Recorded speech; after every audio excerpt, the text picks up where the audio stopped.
Good morning. It's exciting to be back on track after a extended break over the summer. Thank you everyone for joining. We're up to chapter 18, and before we jump into it, I will share a little background to kind of refresh. And if you didn't participate or join in all the previous classes, then it's fine, because I'll kind of give you a little synopsis now with the key points that are most relevant to be able to catch the flow, and then we'll be able to jump in from there. Chapter 18 is a nice place to kind of jump in as well. It's a bit of a new point, so it works well as well in case you're just jumping in at this stage. So here are some of the key details, the key pointers that were discussed and mentioned earlier on in the previous chapters that help us understand where we're getting to. First thing, the foundation that the Alter Rebbe is the name of the author of the Tanya. Rabbi Shneir Zalman of the Yadi is referred to as the Alter Rebbe. So the first key point the Alter Rebbe introduced in the Tanya is the following: that as a Jew, we have a dual reality coexisting within us at every single moment. And maybe you could look at it in some way that we're all somewhat schizophrenic. We all have like these two opposing forces that coexist within us. And not to confuse with what sometimes is known, a Talmudic concept known as the good inclination and the bad inclination. Inclinations are like you have a pull, you have a drive, you have something that's tugging you towards one way or tugging you towards a different way. Here we're talking about something much more structured than that. The Alter Rebbe defines these two forces as two nefashot, two souls, which means that each one has a complete structure of operation, of existence, a function that really can exist on its own. It doesn't need the other force in any way whatsoever. Each of these souls have a complete structure. And we explained the definition of the structure is broken down into an intellectual component, an emotional component. We said the intellectual component has 3 compartments. The emotional component has 7 compartments. And then once you have a intellectual operational system and you have an emotional operational system, then all that's left is expression. And we describe that the expression exists in 3 dimensions: thought, speech, and action. These are all modes of expression.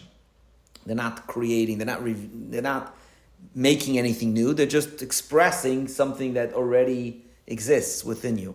Your ideas, your intellectual ideas, or your emotional expressions are what your thoughts, your speech, and your action are going to communicate, are going to reveal. The Alter Rebbe referred to those 3 modes of expression as garments. Why garments? Because just like in the physical presence of a human being, you have your body, which is you, and then you have your garments. What are your garments? Your garments serve various different purposes. It's a mode of protection, shelter, shields you from heat, from cold.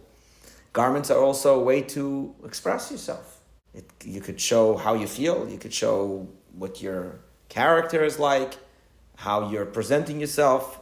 You don't dress the same way in every single scenario that you're going to interact with, because the way you dress says something about you. It's a way of expression. But at the same time, it's not you. You could pretend, you can wear something that doesn't represent you in any way. You can change your garments whenever you want. So these are not tied down to who you are. It's just ways of how to express. The same thing is with your thought, speech, and action.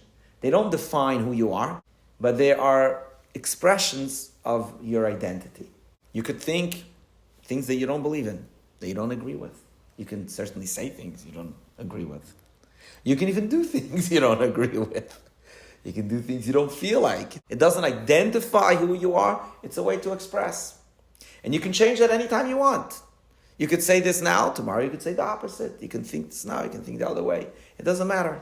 When it comes to your identity, to your intellectual way of seeing reality, your perspective and understanding things, how you feel, that's a lot harder to change.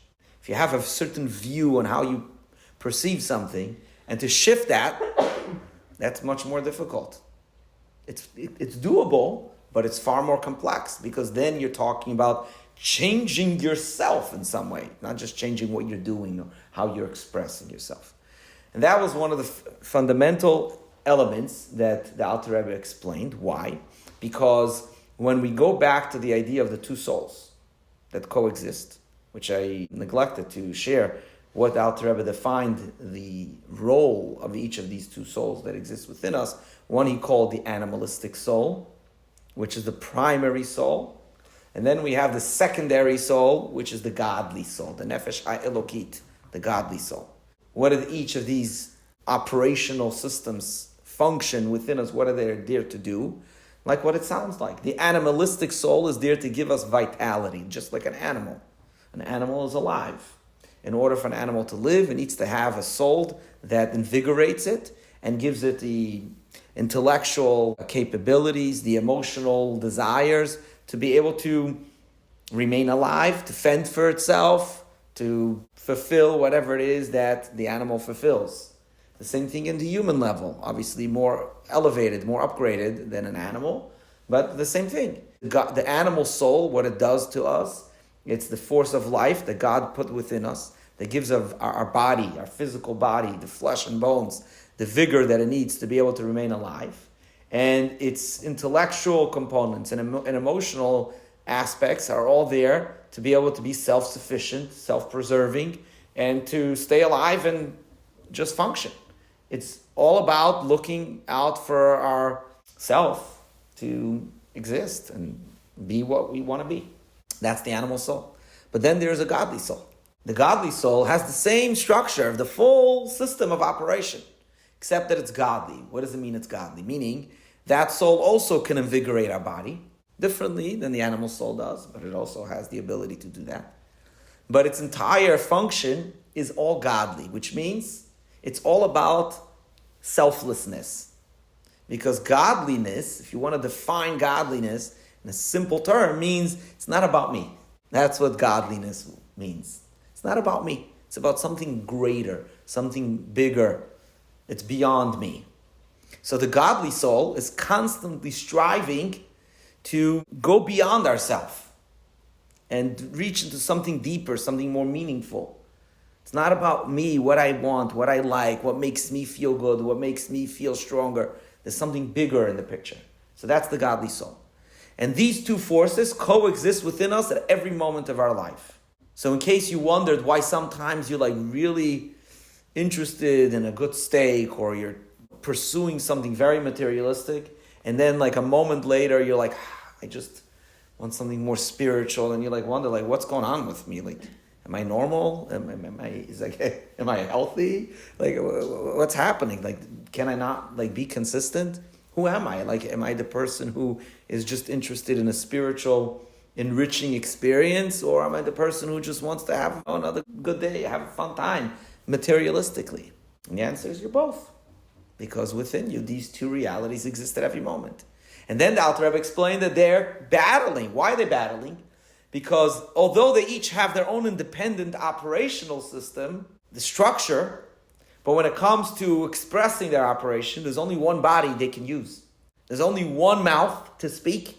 There's only one brain to think. And there's only one physical body to do.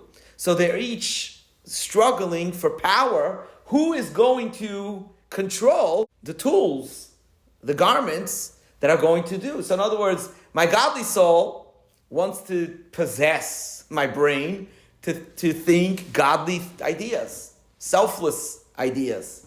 And my animal soul say, no, I want you to think about how you can preserve yourself more. And then when it comes to speech, it's the same thing. My godly soul wants me to speak things that are kind, that are caring, that are selfless, that are godly, that are spiritual. And my animal soul just wants to speak about things that are going to make me feel good. And the same thing we're doing. And you can't speak two things at once. You can't think two things at once. And you can't do two things at once. So what are you left with? You're left with a struggle. There's a battle going on inside of us. Every moment, one soul is pulling me in this direction, and the other soul is pulling me in the other direction. Sometimes the godly soul wins. Sometimes the animal soul wins. And then the Alter Rebbe said, but now I'm going to teach you the tools on how to be able to harmonize between the two and live a less tension-filled life Because once you understand the goal and you understand what's supposed to be happening and how this operates, then you could learn how to deal with some of these situations within you.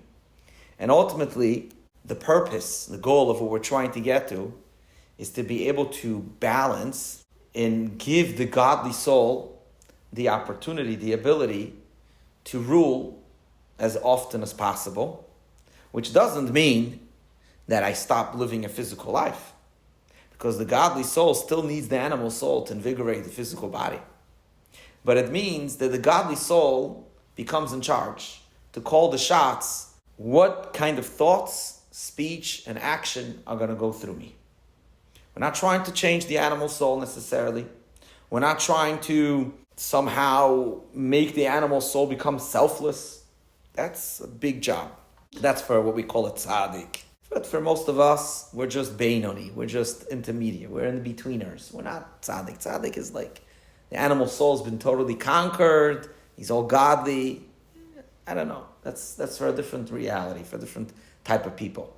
But for most of us, we're going to continue to deal with this struggle, continue to deal with this reality, and we want to understand how to be able to give ourselves the opportunities that more often as possible, and ultimately the Alter Rebbe sets out that you'll be able to always be victorious, meaning always give the godly soul the power to call the shots.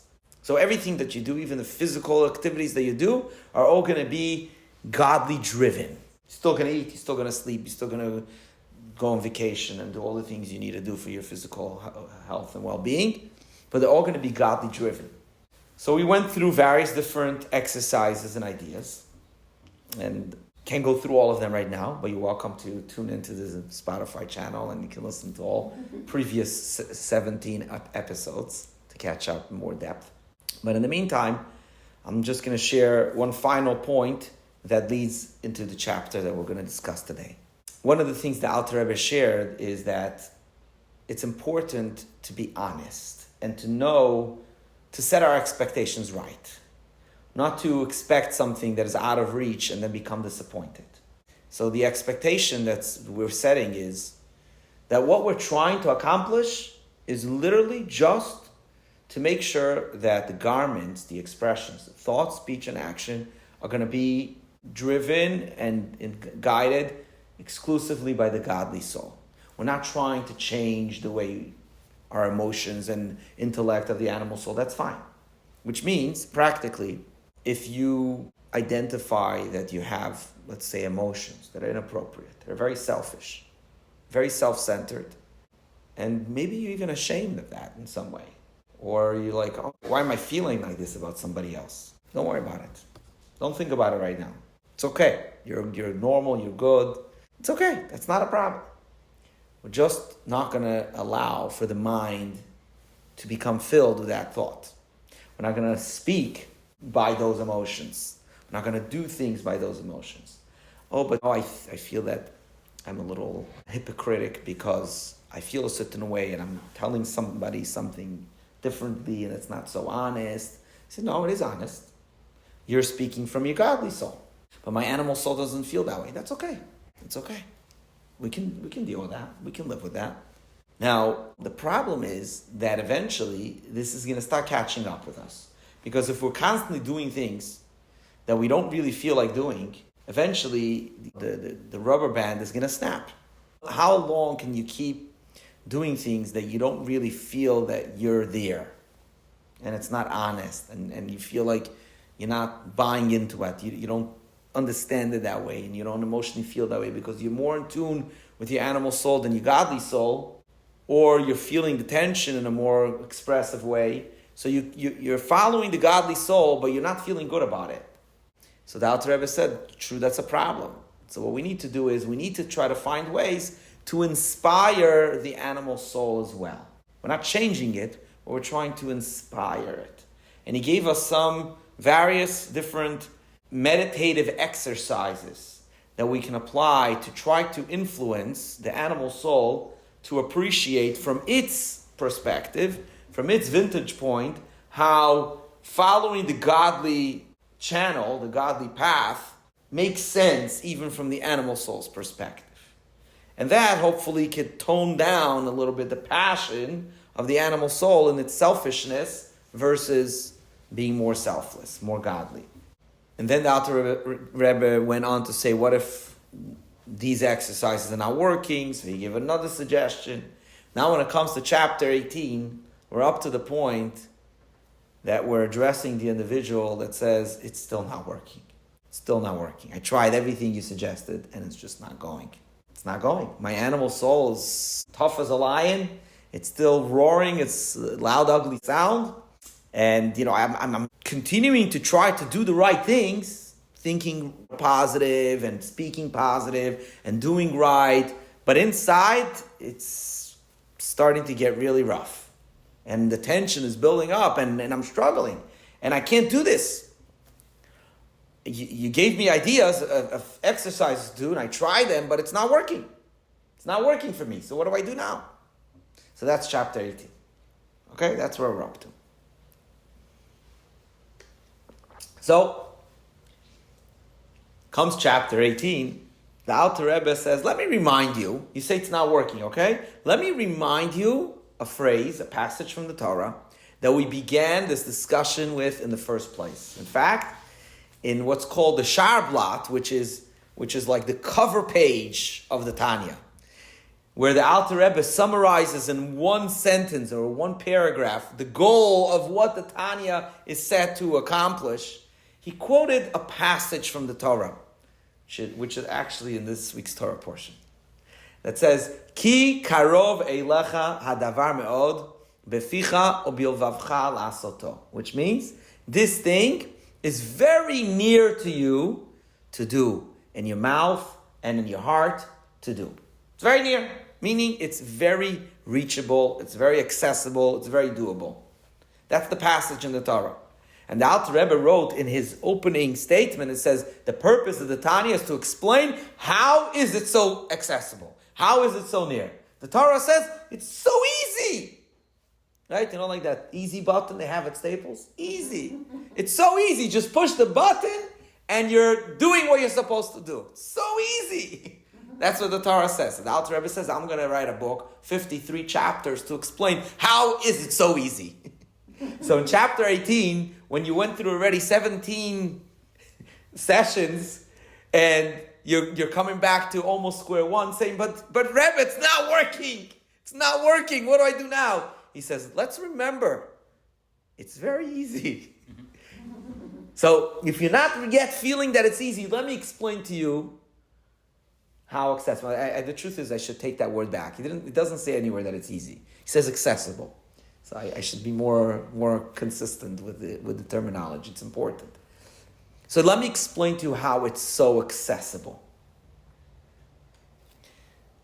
All right, so how so? So I'll share with you a story. The Alter Rebbe, just a little historical background, the Alter Rebbe was the founder of Chabad Hasidus. He was a third generation of the Baal Shem Tov. The Baal Shem Tov was the founder of the Hasidic movement. When the idea of Hasidus started to become known and revealed in Jewish communities in Eastern Europe, there was a lot of opposition. Many people were afraid. They didn't understand what is this? What is this? Like a new style in Judaism. They thought maybe like people are coming to try to reform things, and they were very, very concerned. And the Baal Shem Tov had a lot of opposition, and the Alter Rebbe, when he began to teach the ideas of Chabad Hasidus, which is with a much greater emphasis in intellectually explaining with knowledge the ideas, these deep concepts of Hasidus that the Baal Shem Tov kind of shared more in an emotional way through stories, through words of encouragement, fervent prayer. The Alter Rebbe is set to explain it in a more intellectual way. That's why it's called Chabad. Chabad stands for Chokhmah, Binah, Dat, which means wisdom, knowledge, and understanding, which are the three components, the intellectual components in the mind. So the purpose of Chabad Hasidus is to take these ideas and bring them down to an intellectual level where our brain can understand it. You can actually begin to understand godly ideas. And through that, you become emotionally inspired and then motivated to be able to live upon those concepts. So the Alter Rebbe had a lot of opposition, even more than the Baal Shem Tov, and very harsh opposition. We're talking about opposition from within the Jewish community, from great Torah scholars of the time, to the point that eventually it led to some of these entities to falsely accuse the Alter Rebbe to the Russian authorities, the Tsar's authority at the time, with making false accusations, to have him arrested. They were hoping they were going to kill him. Wow. And the Alter Rebbe was in prison for 53 days, corresponding to the 53 chapters of Tanya. Mm-hmm. That's the way it's explained. And eventually they understood that it was a mistake and so on, and they released him, they gave him great honors. But this opposition went on for a while. There's a story that at one point, the Alter Rebbe once visited a town which was known as a very scholarly town, probably in Russia or Poland. And it was like a hotbed of the opposition. And the Alter Rebbe went to visit there, and he welcomed the opportunity to debate any of the ideas that he was teaching, the challenge. So the Alter Rebbe came to the synagogue, the house of study, and many, many people came. Lots of people showed up. And he said, present your questions, and I'll address all of your comments, all of your questions. I'm here to hear your feedback. And he said, I guarantee, I give you my word, that I'm going to address every single criticism that's presented to me. I'm going to address it until you're satisfied. Okay? It's a pretty big task that he takes on. So one person is asking this question, and he's just listening, this question and that question. Amazing questions, good questions, tough questions. And it became very tense, and people are heated and so on. So when everybody finished, the Alter Rebbe said, is everybody done? Yeah. Okay. So he went up to the podium, closed his eyes, and he went into a meditative state, and he began to sing a nigun, a deep, soulful, stirring melody. And he sang for a few minutes, and as he's singing, you could see that he's like transitioning to different spiritual states. And after several minutes of singing, the crowd kind of began to catch in to this spiritual ecstasy that he was sharing out in the group. And by the time he finished the nigun, the song, he opened his eyes and he looked around the room, and everyone seemed to be very calm. And he said, does anyone here still have any questions? And they said, no. So he said, okay, great. I told you I would answer all your questions. And he left. Oh my gosh. So as he left, after a few minutes, people are kind of tuning back to reality. They're like, oh, the questions are all still there. What's going on? Where is he? And they go chasing after him. And they said, what is this? What's going on? He said, answer the questions. He said, look, I wanted to show you that there is a place in our soul that's deeper than the intellectual space that you normally access and that you believe is the top. I wanted to show you that there's a deeper dimension in your soul. And if you tap into that, a lot of your challenges, a lot of your questions are already automatically taken care of. Now, I can't keep you there all the time. So I showed you that. And now you have to deal with your questions on your own. I'm done. Like, goodbye. I'm out. That's it. So that's the story. And why am I sharing this story? Because in a certain way, that is what the Alter Rebbe is revealing to us in chapter 18. If we go back to the structure of the soul that we discussed, and I mentioned here briefly today, we said there's 10 parts, 3 intellectual and 7 emotional, and they're like as a pyramid. So the intellectual goes on top, and the emotionals come beneath it. We even went in to explain that the intellectual are called the parents, and the emotional are called the children. The way it's intended to be, the way God wired us, that our operation should be, is that the intellect, hamoach, shalit al alev, the mind controls the heart, meaning that the normal mode of operation is that you understand ideas in your brain, and that's what inspires your emotions. If you have emotions that don't initiate from your mind, that's like backwards, and oftentimes it's misled. So it starts with the intellect, and then it descends to the emotion. And in the intellect itself, there are 3 levels. There's chokhmah, wisdom, bina, understanding, and that, which is knowledge. So those are 3 levels. Now, for most of us, we don't really connect or tap into the level of chokhmah. wisdom. What we connect with is understanding, bina. Why? Because chokhmah, even though it's considered part of the intellectual process, it's really beyond intellect. So, for example, if we want to explain that in the development of an intellectual idea in our mind, chokhmah is usually described as the spark, the nitzotz, the spark of the idea. If you're applying your mind to something, if you're trying to understand something, or you're trying to think of an innovative concept, so then you have suddenly this flash, barak hamavrik. It's like a flash of an idea that comes into your mind. You don't have it yet. It's just and then you have to wait, pause, contemplate, think about it, and then you cultivate, develop an idea, and there's a beginning, there's a middle, there's an end. You can explain it, you can define it, and so on and so forth. And oftentimes we get these flashes, and then they go away. You don't have it. It's like there was something there, you want to try to get it, but you can't communicate that flash. It's not. There's nothing really to give over yet. That's chokhmah. That's the spark. So most of the time, when we think of intellect and we're interacting with intellect, we're interacting with bina, with understanding, with something that's developed. It's something that has depth and breadth and width, and we're dealing with it. We're exploring it. But there is a concept of chokhmah. And this element of chokhmah, says the Alter Rebbe, every person has, because it's part of your soul.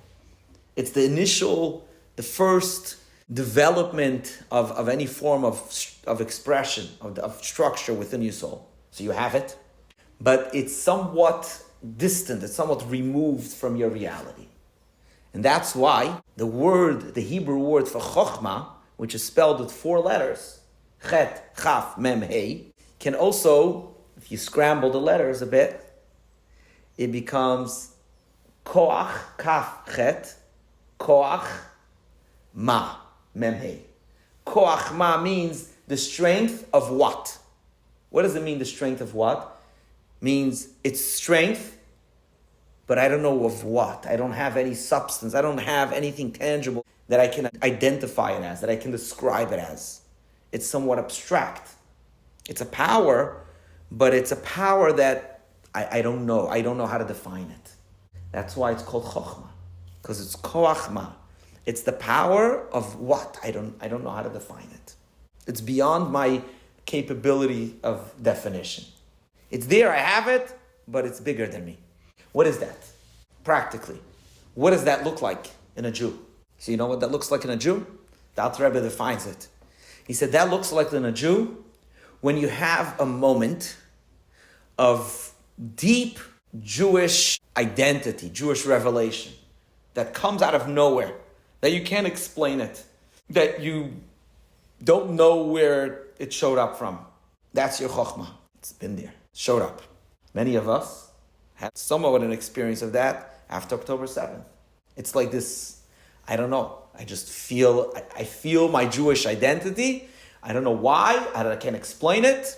I didn't try to this. I didn't prepare for it. I didn't ask for it. It showed up. Sometimes it's in a much more extreme way. That's the story I wanted to share with you. The story I found here in this book. There was a fellow, his name was Shnuais. This Shnuais was a Jew who kind of pretty much totally left Judaism. He didn't like Jews, wasn't nice to Jewish people, certainly not anybody that had any association with any form of Jewish observance. And he was collaborating with the Nazis during the Holocaust. And he was a foreman in one of the concentration camps. One year, during the Holocaust, Yom Kippur was coming, and there was a group of Jews that were in this concentration camp, and there was one of the Rebbes, one of the Polish Rebbes that were there. It was the Blozhev Rebbe. He was there with some of his Hasidim, some of his disciples in the concentration camp. And the Hasidim came to the Rebbe and said, Rebbe, as soon as Yom Kippur, we would love if somehow there could be an opportunity that we could get together and pray a little bit on this day. We could do something that will have some kind of resemblance of what Yom Kippur is supposed to be. And they understood where they were, and they realized, how unrealistic the possibility of that. But they said to the Rebbe, perhaps you could speak to Shnuais. At the end of the day, he's a Jew. Maybe you can convince him to help us. The Rebbe said, no chance, this guy is... They pushed. So the Rebbe was inspired by the Chasidim's desire, so he decided to go ask him. And he asked him, and surprisingly, Shnuais agreed. He said, I'll try to help. Came the night of Yom Kippur, and the Nazis that were guarding the concentration camp at that time, they beat the Jews mercilessly that night. But yet, they came together and they tried to pray for a little bit, the Kol Nidre. The next morning, Shnuais called the Rebbe, and he said, I heard that you tried to pray last night, and I don't believe in prayers, and in principle, I'm against them. But I admire your courage.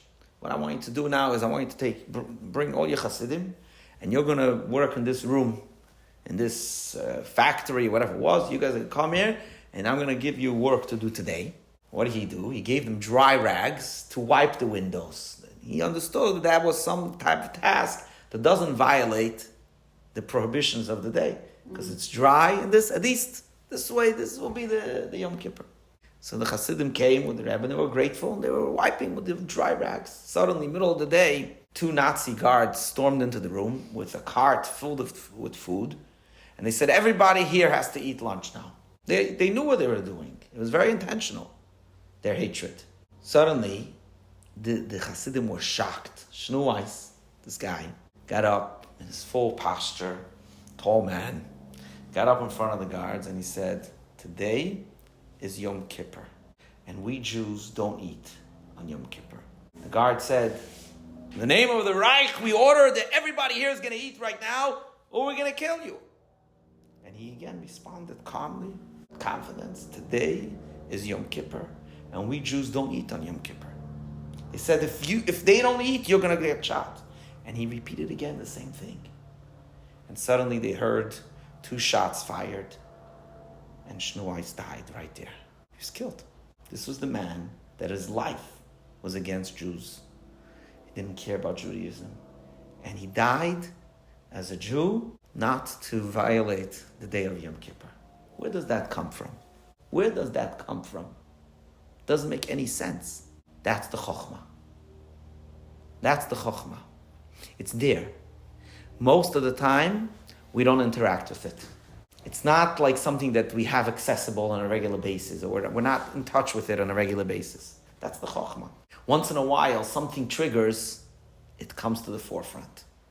And that explains how we look back at history. This is just one of countless stories of people who Judaism meant nothing to them, and suddenly came a moment of truth that they had to either denounce openly that Judaism or to be able to preserve their life. And they chose to not denounce Judaism, even if it meant the cost of their life. That's it. They weren't willing to give it up. It's unexplainable. That's the Chokhmah. But where does that come from? Where do I get it? If I never studied Torah, if I never prayed, if I never connected with it, where does that come from?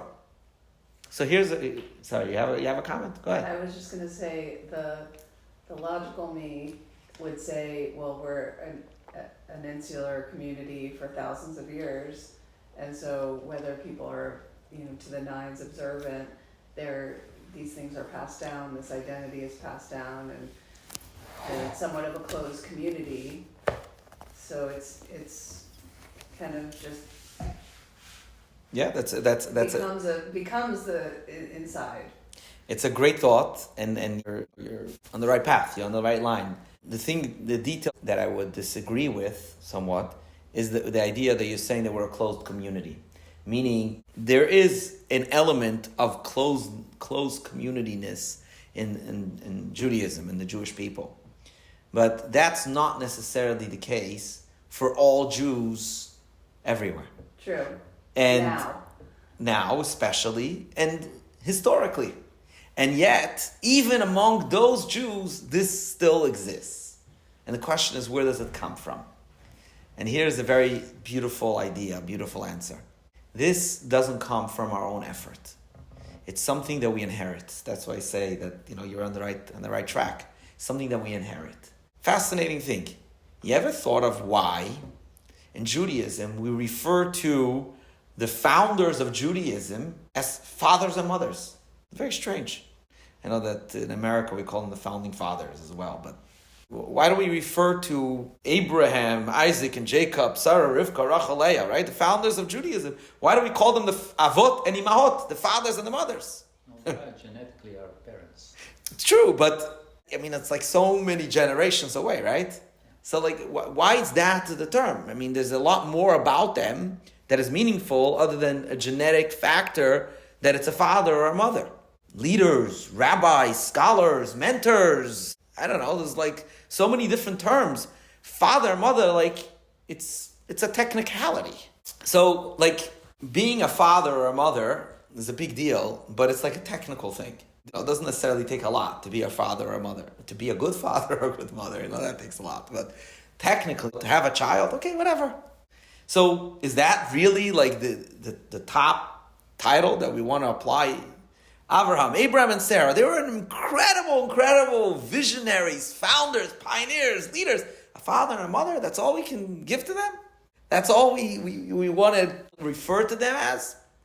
And what's the answer? The answer is because what they did, the sacrifices that they endured, and the commitment to God that they lived up to in their life wasn't only for themselves. According to the Kabbalah, our patriarchs and matriarchs were known in the term called Merkava. Merkava means a chariot. That's what it means in Hebrew. Like a wagon. You have the horse and you have today in modern Hebrew we use a different term for it, but that's what Merkava. Merkava means like a chariot. Why are they referred to according to the Kabbalah as a Merkava? Because just like a chariot doesn't have an independent mind. Where does the chariot go? Wherever the horse leads it. The chariot doesn't start telling the horse, no, you go there, I'm going there. It just goes. Wherever the horse leads it, it goes. It doesn't have another option.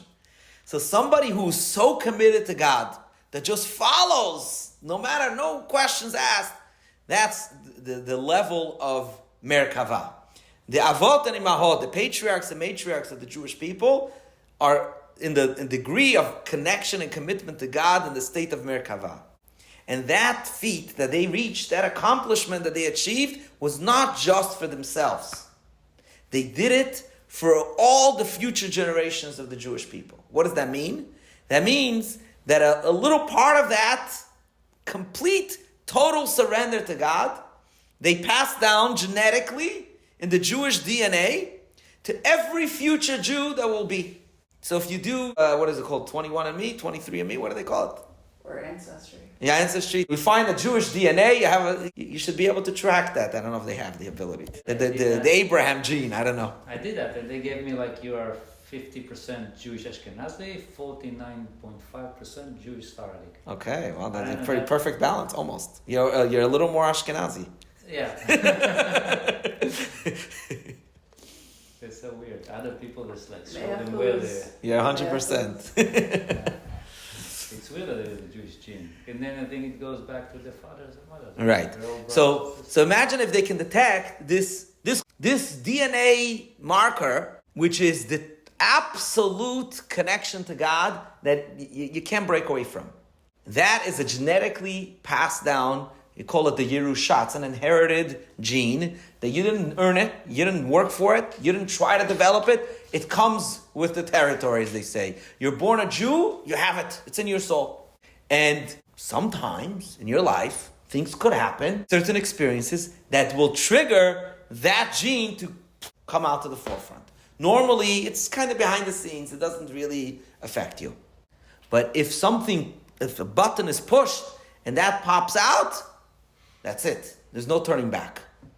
So what happens in these stories that we talk about is that button was pushed. So it came to the point that it was like, either I have to denounce being Jewish or my life is taken. It's not an option. I can't denounce being Jewish because that's who I am. That's the core of my DNA. But all my life, I never lived by it. So why suddenly now? That sounds very hypocritical. No, you didn't live by it because you weren't in touch with the Chokhmah. You were dealing with Bina down, with understanding and down. But wisdom, you didn't tap into it. But now it became exposed, not by your choice, but because of the circumstances. So why is that relevant to our situation here? We're talking about the fellow who's trying to navigate his life, and he's meditating and contemplating on the ideas that Alter Rebbe explained in the previous chapters, and it's not working, and he doesn't know what to do. So the Alter Rebbe says, let's stop for a second. Remember, the verse stated that it's very accessible to you. Let me explain to you how it's very accessible. You know why it's accessible? Because at the core of your identity, that is who you are. You're not trying to do something that you're not. You're not trying to train yourself to become something different. You should know that at the core of your identity, that is who you are. Which means that the most natural thing for a Jew to do is to live as a Jew. That is the most natural state of being for a Jew. You don't feel that? You don't agree with it? You don't see it that way? Fine. That's because there are external elements that are concealing that truth. And if push came to shove, somehow at some point that button was pushed for you, you'd give up your life for this. Okay? So how does that help me? It helps me to know that I'm not trying to do something that's against the nature of who I am. That's number one. Number two, just reflecting on this concept alone could, in some way, be already the motivation, the strength, the push that I needed to be able to keep going with constantly dealing with that tension in the struggle between the godly soul and the animal soul, trying to control who is going to govern over my thought, speech, and action, knowing that at the core of my essence, this is my identity, and that I really have that power. It's a koach ma, it's a power of what, like we said before, meaning I don't have the ability to articulate and define what this power is, but I know that it's a power that I have, and it's the original point of my soul. It's the first and primary element of my soul. That's how significant it is. Not some little thing I have somewhere, I don't know, it's hidden. It's the first element of my soul, the beginning, the original starting point of development of my soul is the chokhmah. It's this power. It's not always something that I can access through an intellectual process. Sometimes I need a melody, I need a nigun. I need a soulful stirring melody to be able to give me the ability to connect to that. But when I do connect with it, my questions will be answered. My problems will be solved on their own. And that's an option. So if nothing else works, if all else fails, and you're just not able to get it, know that you have this backup at your disposal at any time you want. That's chapter 18. You have access to that. And it's because of that the Torah says it's very accessible. It's very accessible to live like a Jew. Because if everything else isn't working, you've always got that eject button. That you can just push that button and boom, you're out. Meaning out, not in a negative way, but you've completely connected. But it's not necessarily long lasting, like those fellows in the yeshiva room. They heard the nigun, they heard the song, they were captivated by it. But once it faded, they were like, oh wait, where to go? Like now all my questions are back. So this isn't something conventional that we should expect to live by. We have to continue working on the processes that were described before and will continue to be described as we move on. But it's important to keep this point in mind and know that number one, at the core of my identity, this is who I am. Not because of my own doing, not because of my effort, but it's an inherited gene all the way back to my father and mother, first ones, right? I got it. So it's in my gene. Can't run away from it. And that goes for everybody who has a Jewish mother or a drop of blood. Not a drop of blood, but a Jewish mother, yeah. Okay. Converted to Judaism according to halacha. What's interesting is that the Torah refers to a convert as Ben Ubat Avraham v'Sarah, the son and the daughter of Abraham and Sarah. How did the son and daughter of Abraham and Sarah? Like adopted. Like, well, you don't have the gene. So again, this is all spiritual. This is not. That's why the DNA marker won't necessarily be tracked on these tests. It's a spiritual concept. Somehow, in the spiritual structure of reality, that gene is implanted in the soul of the convert. And they become a legitimate, 100% legitimate descendant of Abraham and Sarah. Just like every Jew who's born from a Jewish mother. That is what happens, by the way, when somebody converts. You want to know what happens when somebody converts? Well, That's why there's a process. And if you don't do the process, like you can get a document, you can make a celebration, you can do whatever you want, but you didn't get the gene. The Torah says how you get it. That's the story, my friends.